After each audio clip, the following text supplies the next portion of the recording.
Hello everyone and welcome to our week 1 wrap. Been great to see about 25 of you. Introduce yourselves in the student cafe or engage in the discussion threads this week. If you haven't had a chance yet, that's okay. You still have plenty of time to jump in and say hello. Our cohort this semester is certainly diverse. We're at all different stages of our research degrees or careers. We're working in clinical, industry or academic-based research settings at universities in Australia, New Zealand and Fiji. For a warm welcome to all from my location here in Ireland.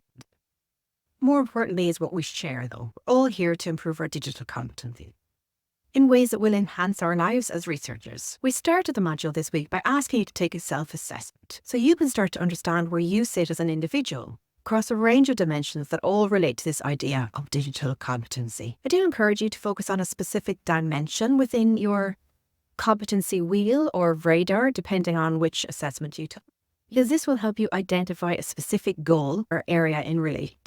So for example, you might want to take a pragmatic approach to what situations, tasks or activities are on your plate at the moment or in the future. Maybe data collection or participant recruitment, maybe developing material for a confirmation seminar. When you have your situation in mind, then you can think as part of that research activity, what's likely to save you some energy, time, effort, heartache.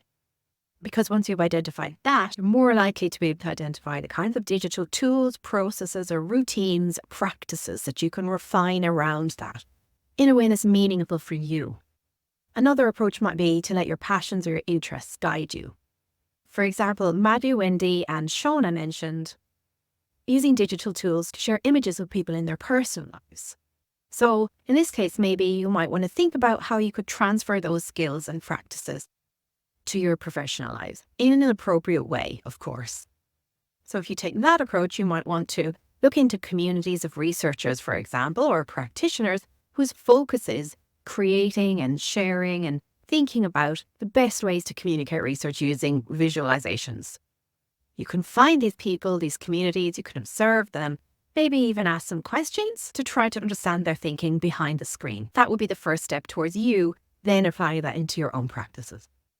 I'm suggesting these really concrete activities because thinking in this way can help you better develop your digital competencies in ways that really matter for your particular situation. Because competency is about how you apply your knowledge, skills, and attitudes in the form of behaviors within a specific context. In this case, digital knowledge, skills, and attitudes in the context of your particular research field and the tasks that you need to undertake as an emerging researcher. Now, I can see from the comments already that some of you are thinking specifically about how you can transfer your digital skills into your research context, and that's fantastic. Some of you are more experienced than others in using digital tools and social media specifically for professional purposes. Bipan, Curley, and Folake, for example. In which case, I encourage you to think about the tools and routines and processes that you've engaged with in the past. Will you be able to directly transfer these into your current situation as a researcher? Have you noticed any differences in the way that these tools are used by senior academics in your field, for example? What about the policies and the procedures at university level relating to, for example, social media use by students or by academics? What do these say? These are all part of the contextual factors that we need to understand and navigate across the range of dimensions we noticed in our self-assessment in order to be researchers who demonstrate a high level of digital competency. There is no one right way to do this, unfortunately. Each discipline, faculty, each university, each organisation will have their own set of platforms, tools, norms, and expectations. You demonstrate your digital competency by taking action.